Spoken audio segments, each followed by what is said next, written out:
गीता एक पवित्र ग्रंथ है।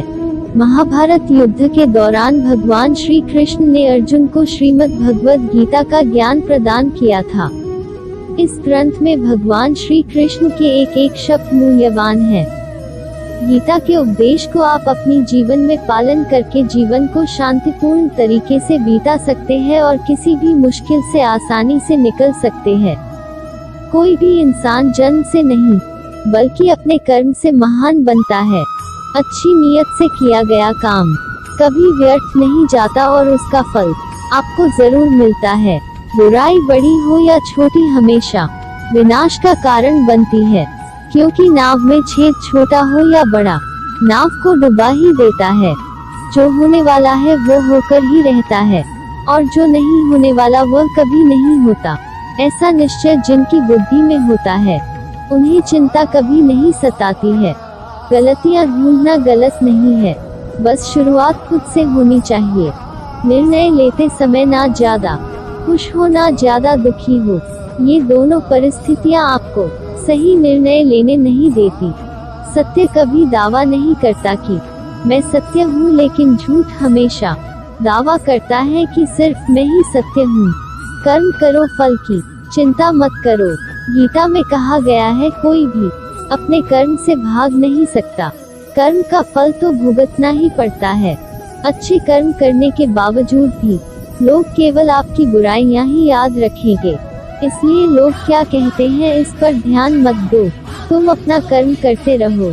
फल की अभिलाषा छोड़कर कर्म करने वाला पुरुष ही अपने जीवन को सफल बनाता है। मैं किसी का भाग्य नहीं बनाता, हर कोई अपना भाग्य खुद बनाता है। आप आज जो भी कर्म कर रहे हो उसका फल आपको कल प्राप्त होगा, और आज जो आपके पास है वह आपके द्वारा पहले किए गए कर्मों का फल है। इंसान हमेशा अपने भाग्य को कोसता है, यह जानते हुए भी कि भाग्य से भी ऊंचा उसका कर्म है जो स्वयं के हाथों में है। नकारात्मक विचारों का आना तय है, परंतु यह आप पर निर्भर करता है कि आप उन्हें कितना महत्व देते हैं। जो अच्छा लगे उसे ग्रहण करो और जो बुरा लगे उसका त्याग। फिर चाहे वह विचार हो, कर्म हो या मनुष्य। मैं भूत, वर्तमान और भविष्य के सभी प्राणियों को जानता हूँ, किंतु वास्तविकता में मुझे कोई नहीं जानता। जब भविष्य धुंधला पड़ने लग जाता है तब आपको अपने वर्तमान में ध्यान केंद्रित करने की आवश्यकता है। जो पैदा हुआ है उसकी मृत्यु भी निश्चित है, जैसे जो मृत है उनके लिए जन्म। इसलिए जिसे बदल नहीं सकते उसके लिए शोक मत करो। मनुष्य अपने विश्वास से निर्मित होता है, जैसा वो विश्वास करता है वैसा वो बन जाता है। आत्मज्ञान की तलवार से अपने हृदय से अज्ञान के संदेह को काटकर अलग कर दो। उठो, अनुशासित रहो। जिस मनुष्य के पास सब्र की ताकत है उस मनुष्य की ताकत का कोई मुकाबला नहीं कर सकता। मनुष्य को जीवन की चुनौतियों से भागना नहीं चाहिए और न ही भाग्य और ईश्वर की इच्छा जैसे बहानों का प्रयोग करना चाहिए। शिक्षा और ज्ञान उसी को मिलता है जिसमें जिज्ञासा होती है। जिस प्रकार अग्नि सोने को परखती है, उसी प्रकार संकट वीर पुरुष को। जो व्यवहार आपको दूसरों से पसंद ना हो, ऐसा व्यवहार आप दूसरों के साथ भी ना करें। एक अनुशासित व्यक्ति ही अपना तथा समाज व देश का विकास कर सकता है। अगर आपको कोई अच्छा लगता है तो अच्छा वो नहीं बल्कि अच्छे आप हो, क्योंकि उसमें अच्छाई देखने वाली नजर आपके पास है।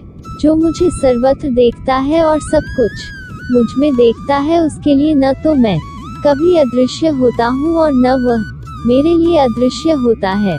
वक्त से पहले मिली चीजें अपना मूल्य खो देती है और वक्त के बाद मिली चीजें अपना महत्व। आत्मा न तो जन्म लेती है और न ही मरती है, आत्मा अमर है। व्यक्ति जो चाहे बन सकता है यदि विश्वास के साथ इच्छित वस्तु पर लगातार चिंतन करे। मन की शांति से बढ़कर इस संसार में कोई भी संपत्ति नहीं है। अपने आप को ईश्वर के प्रति समर्पित कर दो, यही सबसे बड़ा सहारा है। जो कोई भी इस सहारे को पहचान गया है वह दर्द, चिंता और दुखों से आजाद रहता है।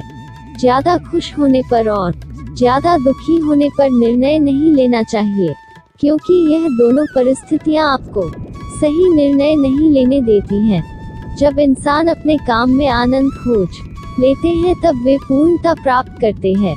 निंदा से घबराकर अपने लक्ष्य को कभी न छोड़े, क्योंकि लक्ष्य मिलते ही निंदा करने वालों की राय बदल जाती है। हमेशा संदेह करने से खुद का ही नुकसान होता है। संदेह करने वाले व्यक्ति के लिए प्रसन्नता न ही इस लोक में है और न ही किसी और लोक में। जो पुरुष सुख तथा दुख में विचलित नहीं होता और इन दोनों में संभाव रहता है, वह निश्चित रूप से मुक्ति के योग्य है। जिंदगी में हम कितने सही हैं और कितने गलत हैं, यह केवल दो लोग जानते हैं, एक परमात्मा और दूसरी हमारी अंतरात्मा। जीवन में बिना किसी कर्म को किए किसी फल की आशा करना इंसान की सबसे बड़ी भूल होती है। मनुष्य अपने जीवन में जो भी कर्म रूपी बीज बोता है, भविष्य में उसी का फल उसे प्राप्त होता है। मैं श्रेष्ठ हूँ, यह आत्मविश्वास है, लेकिन सिर्फ मैं ही श्रेष्ठ हूँ, यह अहंकार है। क्रोध से उत्पन्न होता है मोह और मोह से स्मृति भ्रम। स्मृति के भ्रमित होने पर बुद्धि का नाश होता है और बुद्धि के नाश होने से वह मनुष्य नष्ट हो जाता है। मेरा तेरा, छोटा बड़ा अपना पराया, मन से मिटा दो, फिर सब तुम्हारा है और तुम सबके हो। जिस प्रकार सूर्य उगते ही अंधकार मिट जाता है, उसी प्रकार सही ज्ञान की प्राप्ति से अज्ञान का अंत हो जाता है।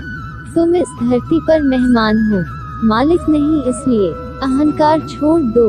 अकेले रहना तुम्हें यह भी सिखाता है कि वास्तव में तुम्हारे पास स्वयं के अलावा और कुछ भी नहीं।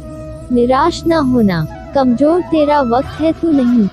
जैसे समुद्र के पार जाने के लिए नाव ही एकमात्र साधन है, वैसे ही स्वर्ग में जाने के लिए सत्य ही एकमात्र सिद्धि है, कुछ और नहीं। मनुष्य जिस रूप में ईश्वर को याद करता है, ईश्वर भी उसे उसी रूप में दर्शन देते हैं। खुद को जीवन के योग्य बनाना ही सफलता और सुख का एकमात्र मार्ग है। जिस प्रकार मनुष्य पुराने कपड़ों को त्याग कर नए कपड़े धारण करता है, उसी प्रकार आत्मा पुराने तथा व्यर्थ के शरीरों को त्याग कर नया भौतिक शरीर धारण करती है। जो मनुष्य अपने कर्मफल प्रति निश्चिंत है और जो अपने कर्तव्य का पालन करता है, वही असली योगी है।